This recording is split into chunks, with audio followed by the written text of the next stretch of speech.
வணக்கம். நான் உங்க ரஞ்சி. நம்ம சேனல்ல நெறைய விஷயம் பார்த்திருப்பீங்க. இனிமே நாட்டு நடப்பு மற்றும் உலக செய்தி இது எல்லாத்தையும் நம்ம பார்க்க போறோம். அந்த விதமா இன்னைக்கு நான் பேசப் போற விஷயம், சத்தீஸ்கர் மாநிலத்தில அக்டோபர் 2025 அதாவது இந்த மாசம் தாங்க. இந்த மாசத்துல நக்சல்கள் மற்றும் மாவோயிஸ்டுகள் மிகப்பெரிய அளவுல சரணடைஞ்சிருக்காங்க. அத பத்தி டீட்டெயிலா பார்க்க போறோம். அதுக்கு முன்னாடி சேனல சப்ஸ்கிரைப் பண்ணாதவங்க சப்ஸ்கிரைப் பண்ணிடுங்க. பெல் ஐகானையும் கிளிக் பண்ணிடுங்க. உங்க ஃப்ரெண்ட்ஸ் அண்ட் ஃபேமிலிக்கு இந்த வீடியோவ மறக்காம ஷேர் பண்ணிடுங்க. அப்பதான் உடனுக்குடன் உங்களுக்கு என் வீடியோ வரும். அண்ட் உலக செய்திகள என் கூட சேர்ந்து நீங்களும் தெரிஞ்சுக்கலாம். வாங்க வீடியோக்குள்ள போகலாம். இந்த நக்சல்கள், மாவோயிஸ்டுகள் அப்படின்னு சொல்றேனே, பேசிக்கலி இவங்க யாரு? இவங்க லெஃப்டிஸ்ட் ஐடியாலஜி உள்ளவங்க. இவங்க இந்திய இறையாண்மைய ஏத்துக்கல. இப்போ அவங்க ஏந்திய ஆயுதங்கள எல்லாம் கவர்மெண்ட் கிட்ட சரண்டர் பண்ணிட்டாங்க. ஜனநாயக நீரோட்டத்துல கலந்துட்டாங்க. இவங்க வன்முறை நெறைய பண்ணியிருக்காங்க. நெறைய ஆஃபீசர்ஸ்க்கு இடைஞ்சல் குடுத்துருக்காங்க. கவர்மெண்ட்ல இருக்கிறவங்க பலர் இவங்க கிட்ட போராடியிருக்காங்க. இவங்களால பல குடும்பங்களுக்கு பாதிப்பு தான் ஏற்பட்டிருக்கு. இந்த உலகத்துல நாம போராடலாங்க. அது தப்பில்ல. ஆனா ஆயுதத்தை எடுத்து போராடினா அது தப்பு தானே! இப்போ அத அவங்க புரிஞ்சுக்கிட்டாங்க. ஆயுதத்த சரண்டரும் பண்ணிட்டாங்க. அப்ப இத நம்ம கண்டிப்பா பாராட்டி தானே ஆகணும். இது ஒரு மிகப்பெரிய வரலாற்று திருப்புமுனை. துப்பாக்கிகள் கைவிடப்படுகின்றன.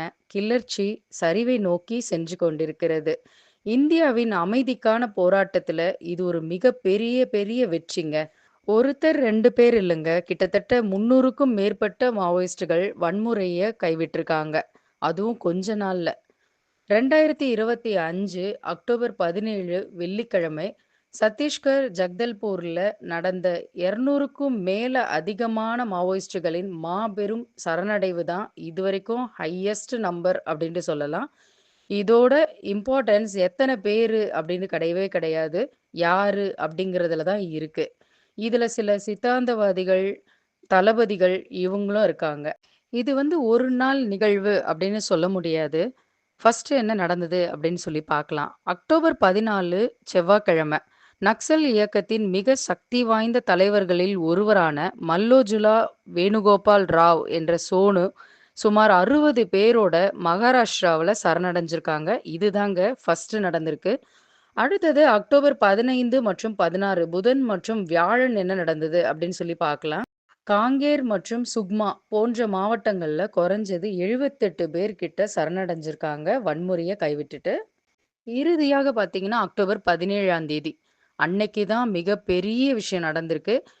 மிகப்பெரிய குழுவான மத்திய குழு உறுப்பினர் ரூபேஷ் என்ற சதீஷ் உட்பட சுமார் 208லிருந்து 210 பேர் கிட்ட பஸ்தரின் ஜக்தல்பூர்ல சரணடைஞ்சிருக்காங்க. இவங்களுக்கு மிகப்பெரிய அளவுல பரிசு தொகை அறிவிச்சிருக்காங்க நம்ம கவர்மெண்ட். அண்ட் நிதி உதவி, தொழில் உதவி, பிரதம மந்திரியோட ஆவாஸ் யோஜனா திட்டத்தின்படி வீடு மற்றும் தொழில் பயிற்சி இது எல்லாமே குடுக்கிறதா இருக்காங்க.